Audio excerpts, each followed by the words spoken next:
속에서 간직하고 있던 터에 저기 저의 절친이자 저에게 많은 공부를 시켜주는 친구 선생님께서 그런 생각을 하고 있는데 갑자기 호랑이 얘기를 하시는 거예요. 그래서 이게 타이밍이 됐나 보다. 그래서 이제 나는 수비라는 친 선생님을 찾아서 홍천에 가서 선생님을 이제 이런 의도로 얘기를 하시고 제가 사실 모셔왔고 선생님이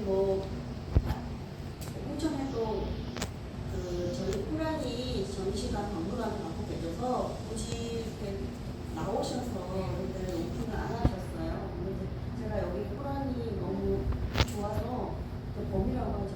선생님 꼭 해주세요. 해가지고 이제 어렵게 사실을 모셔서 보통은 3주 한 달 하는데 이제 꽉 채워서 선생님 호랑이 더 좋으면 더 많이 하고 싶은 개인적인 준비가 있어서 선생님을 모셨고요. 자, 이제 순서를 하면 퍼포먼스를 진행을 하고 그다음에 작가님이 읽고 그다음에 이제 자율적인 파트를 하는 거로 진행할 건데 바리라 선생님이라고 퍼포먼스 선생님이 배우는 날 다들 독주여서 일본을 하셔서 모르고 오셨어요. 이제 연배가 있으시다 보니 힘들어 하시더라고요. 그래서 모여서 이거 우리 방송과 세컨번이나 동물에 관계된 움직임을 탐구를 해서 거기에 맞게 작품을 했으니까 즐겁게 즐겨하시고 그 다음에 끝나면 작가 선생님의 말씀을 듣는 걸로 하여튼 너무 정말 열려있어요. 그래서 주변에 좋은 유명하다 안 하다를 떠나서 그런 것보다 소리 없이 정말 작업 열심히 하는 아티스트 정말 많거든요. 그런 분들 추천해 주시고 이것만 좀 소개해 주시면 저는 노래도 좋고 춤도 좋고 다양한 걸 많이 해보고 싶고 제 선생님도 계시지만 저는 영화 전시회도 하고 싶고 그다음에 외국을 나가면은 무용이나 연극에 대한 전시회가 없어요. 춤을 한번 해봤기 때문에 또 연극도 전시회고 연극도 여기서 하고 싶어 하니까 여러분들 저희 더모고 아트 컴퍼니의 및 이 공간에 아미가 되어주십시오. 감사합니다. 조금 다르게 이제 구성하긴 하는데, 이거는 이제 간단히 여기 전시 공간에서 제가 그동안 생활했던 공간 문제는 제일 낫고요. 20년 전 제가 쓰던 카메라도 좀 가져와서 전시도 같이 물론 이제 요 정비는 여기에 계시지는 않을 것 같고요. 오늘 이렇게 생각하면 좋을 것 같아요. 제가 하나의 인간으로서 제가 볼 때는 여러분들이 맹수처럼 느낄게요. 그래서 저를 바라볼 때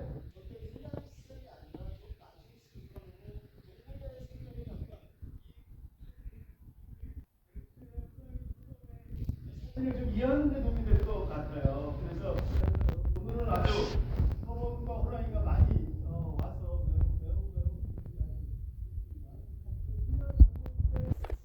호랑이 이야기와 서범의 이야기를 제가 좀 하려고 하는데 너무 얘기가 길어질 것 같아서 제가 잠시 이 안에서 생각을 좀 바꿨습니다.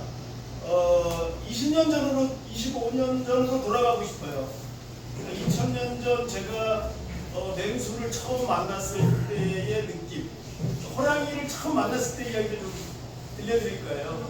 저 역시 맹수의 숲에서 어떻게 살아가고 맹수 이야기를 어떻게 남을지 굉장히 고민이 많았어요. 정보가 없어요. 우리나라는 표범과 호랑이를 촬영한 사람이 아무도 없었어요. 그러니까 무지에서 그 숲에 가서 그 맹수를 만나야 하는데 그 맹수를 만날 수 있는 기술이 없는 거예요. 오리진 누가 있습니까? 러시아 애들만 있죠. 그래서 이제 그런 친구들도 이렇게 사진 작업하지 않아요. 왜냐하면 그들도 돈을 내고 일을 해야 되기 때문에 굉장히 많은 돈이 들어가요. 그래서 제가 1년 허가비를 그때 당시 2천만 원 줬던 것 같아요. 2천만 원 아마 강원도 춘천에 제 집이 춘천인데 아파트 한 두 채 값 거의 한 채 다는 거 하나 값을 줘야 돼. 그것은 입장료만이에요. 나머지 장비 이런 건 비용별도예요. 그러면 왜 나는 맹수의 사진작가가 되었나라고 고민했을 때 어떤 인연이 뭔지는 모르겠어요. 뭐 어떤 인연인지 모르겠지만 제가 무엇을 떠올렸냐면 우리나라 한반도에서 살았던 표범 차범이 어디서 죽었는지 아세요? 창경궁으로 갔다가 서울대 공원 동물원에서 죽었어요. 야생크루. 그럼 그게 경산남도 합천 오도산이에요. 전쟁 이후에 1962년도에 청경 남쪽으로 내려갔고 한쪽은 북쪽으로 올라가서 그게 두만강을 건너서 지금 핫산이라는 곳에 두만강에서 200km에 30마리가 존재해 있었고, 그때 당시 우리나라 남한 쪽에 제가 추정하건데 62년도에 수컷 표가 한 마리였다면 저는 10마리로 추정해요.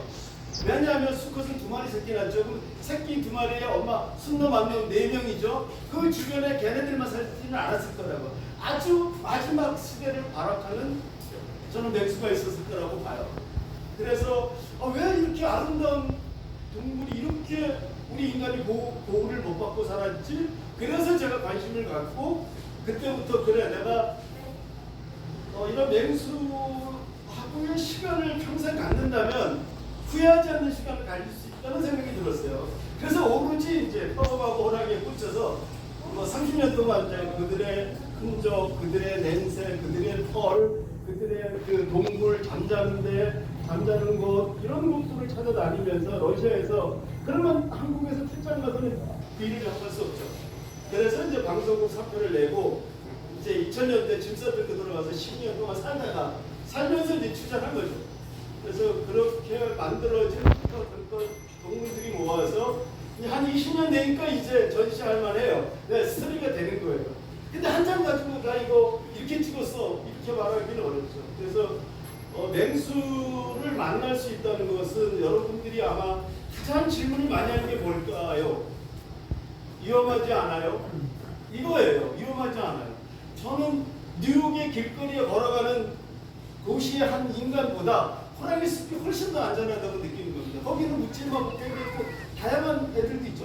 그런데 호랑이는 민가로 내려오는 경우가 있어요. 민가로 내려오는 호랑이는 어떤 호랑이가 있냐면 나이가 많이 들어서 병이 들었거나 근데 더 병들면 호랑이는 어떤 판단합니까? 자기 죽을 선택대로 동굴로 갑니다. 호랑이는 죽어서 죽는 게 아니라 살아있을 때 생각이 있을 때 자기 무덤으로 들어가서 마지막을 목기를 끊고 정리해. 그게 호랑이의 위대한 영혼이에요. 그 다음에 두 번째, 어미로부터 갓 독립해서 조금 교육을 덜 받은 애들. 어미가 너 여기서 살아있는데 여기 생각이 있어가지고 야 나는 저쪽도 가고 싶어 이쪽도 가고 싶어 하다가 민가에 내려와서 사람한테 발견돼서 걸린 호랑이. 그 다음에 이제 세 번째는 아픈 호랑이. 사냥을 해야 되는 데다가 아파. 그러면 죽어야 되는데 아직 젊어 청춘이야. 그럼 민가로 들어가서 개나 소를 잡아가죠. 이렇게 민가로 내려오는 호랑이가 있는 것이지 그들과 사람에 치려고 그거는 잘못된 얘기예요. 그런데 호랑이도 뇌 구조를 갖고 생물이죠. 걔들도 잘못 판단할 수 있죠. 그런 것은 아까 묻지마 폭행하는 애들보다 적다는 거죠. 그래서 안전하다는 겁니다. 호랑이 숲이. 그래서 잘못된 이야기들이 제가 앞으로 그 호랑이의 잘못된 생각을 좀 바꾸는 일을 좀 더 하고 싶고요. 왜냐하면 러시아에는 호랑이 숲이 있어요. 거기가 마을이 존재해요. 아무 문제 없이 살아요. 근데 우리는 호랑이 한 번도 나타나는 거 무서워했는데 그 숲에 몇백 년 동안 산 그 원주민들은 뭘까요? 그래서 같이 그들은 공존을 해요. 그래서 아주 재미난 얘기 하나만 더 해드리면 호랑이 땅에 살았던 그 민족이 우데기라는 민족이 있어요. 우데기.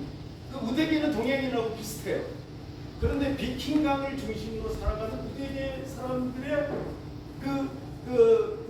호랑이와 살아가는 그 민족들이 한 5, 6년 전에 하나로 묶었습니다. 동물 보존 지역으로. 그럼 보호구역으로 묶으면 어떻게 돼요? 민간을 내보내죠.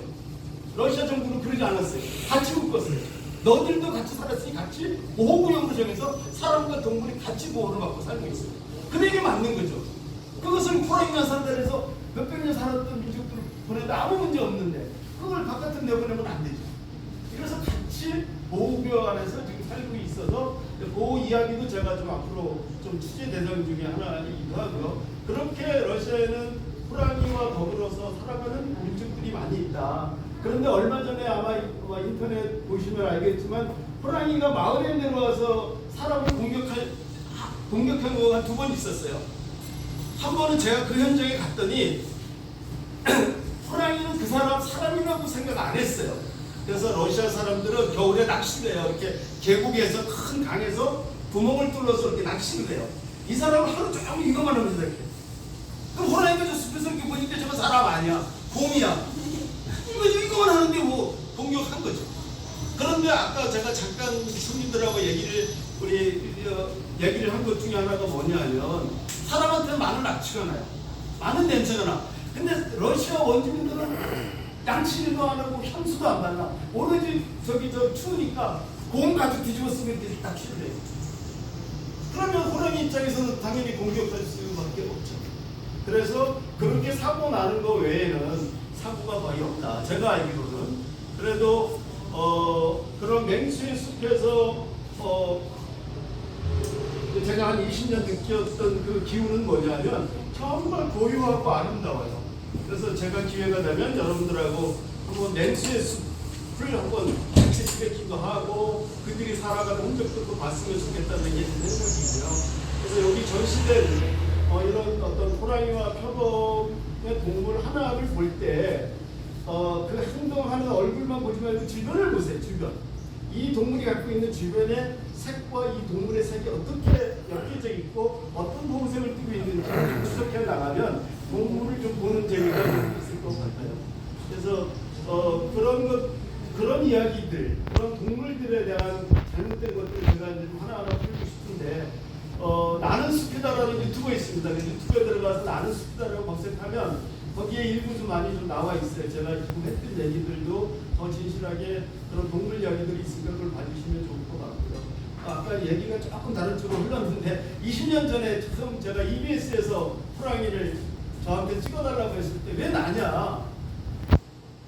너밖에 없대요. 국장이. 그래서 왜 접니까? 그랬더니 그때 제가 러시아 삼성에 근무할 때인데 남극을 다녀왔습니다. 제가 남극점을 같은 사람 중에 우리나라는 8번째로 남극점 사우스포를 제가 태극기를 들었던 사람 중에 하나인데 그 국장님이 생각하는 거는 야 그래도 영하 40도에서 살아남을 수 있는 건 너밖에 없는데 내가 안전하게 너를 보내야 되겠다. 그래서 제가 이제 허락을 하고 이제 EBS에서 이제 시베리아 호랑이를 찍으러 시옷 달리면서 1년 동안 있으면서 맹수에 정말 냄새만 맡고 다녔죠. 그때 당시에 EBS가 사업을 썼어요. 호랑이 한 칸도 못 찍었어요. 왜였을까요? 저희 선배가 그런 작업을 했는데 단순하게 계산한 겁니다. 왜? 출퇴근한 겁니다. 이렇게 전부 땅속에 들어가서 양치질 안 하고 그때는 초보자라서 옷도 다 비닐봉지에 낙엽, 이 호랑이 사는 주변에 나무, 돌, 자연을 다 섞어서 일주일 동안 숙성을 시켰어요. 제가. 냄새를 지우려고. 근데 한 20년 지나서 보니까 그렇게 냄새는 큰 의미가 없었던 것 같아요. 작용하지만 아주 크지 않더라. 그러면 어떤 기술로 호랑이와 만날 수 있는 조건들은 주로 이제 먹이로 유인하는데 그 먹이를 유인하는 방법이 여러 가지가 있습니다. 먹이를 놓고 있었을 때 가장 중요한 건 급해서 카메라 들고 이러고 있죠.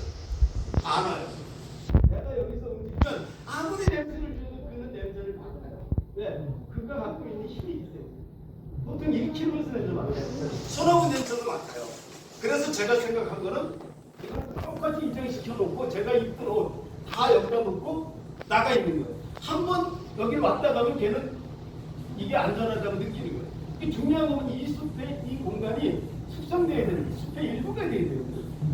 그러니까 모든 공간과 모든 구조가 그들한테 익숙해져야 안전한 거예요. 그 다음에 내가 들어가서 그럼 나타나고 바로 찍는다? 바로 움직인다? 도망가요. 그럼 또 지켜봐요. 그래서 나랑 눈빛이 마주치고 너가 뭔가 움직이는 것 같으면 안전해. 오케이? 서로 대화를 하게 되면 이제 그가 나를 받아들였을 때 나는 돌던져도 안 해요. 정말로. 저랑 얼마나 친해졌냐면 막 소리 지르고 막 가장 가까이 있을 때는 선배다 앞에. 여기서 같이 이러고 있어요. 저는 겁나죠. 가장 겁나는 시간은 첫날 밤이에요. 첫날 밤에 들어앉아 있을 때 제 머리 나쁜 애 아니야? 저 어떠니까? 이런 생각을 하고 있을 때가 제일 힘든 시간이죠. 잠 안 자고 막 여기는 칼 하나 들고 있고 막 그러다가 이틀 지나면 이제 막 왔니? 뭐 이렇게 보고 있고. 그래서 제가 표범을 가장 가까이서 어미하고 지나간 시간은 3m. 정말 만질 수 있을 정도까지 이렇게 제가 있었을 때가 가장 행복한 시간이었던 것 같아요. 그래서 뭐 더 많은 생생한 얘기들이 있지만 그래도 여러분들하고 이제 좀 뭐 와인도 먹고 배도 고프니까 제가 여기서 끝내고 개인적으로 궁금한 거 있으면 이제 와인 드시면서 좀 더 깊은 얘기 더 나눌 수 있으면 좋겠습니다. 자, 이것으로 맹수의 먹는 시간을 마치겠습니다.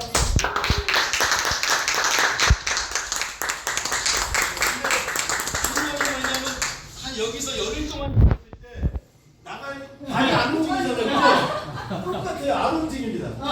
안 움직이면 여기서 앉아가지고 이거를 한 30분 풀잖아요. 그러면 정말 기운이 어마어마하게 기운이 좋아져요. 피곤하지 않아요. 저는 그걸 삶 속에서 수많은 시간을 느꼈기 때문에 약간 무릎 아픈 거 이거는 쉬면 돼요. 그런데 몸이 어마어마하게 건강해져요. 그거는 뭐 자연에게 나와야 되지 않을까요? 선생님, 멋있습니다. 고맙습니다. 호랑이 좀 많이 구경해 가세요.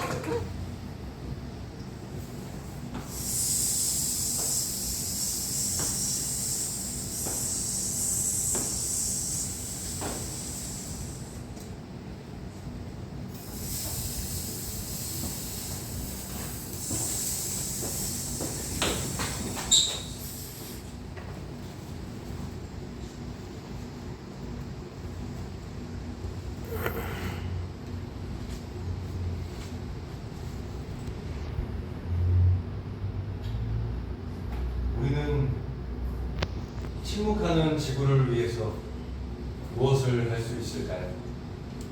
지구를 위한 결론. 인간의 시간의 흐름과 동시에 모든 생명의 시간이 흐르기 시작했습니다. 기후위기, 생태붕괴. 이 앞에서 이제 우리가 어떻게 하느냐에 따라 그 모습이 달라질 것이다라는 것입니다.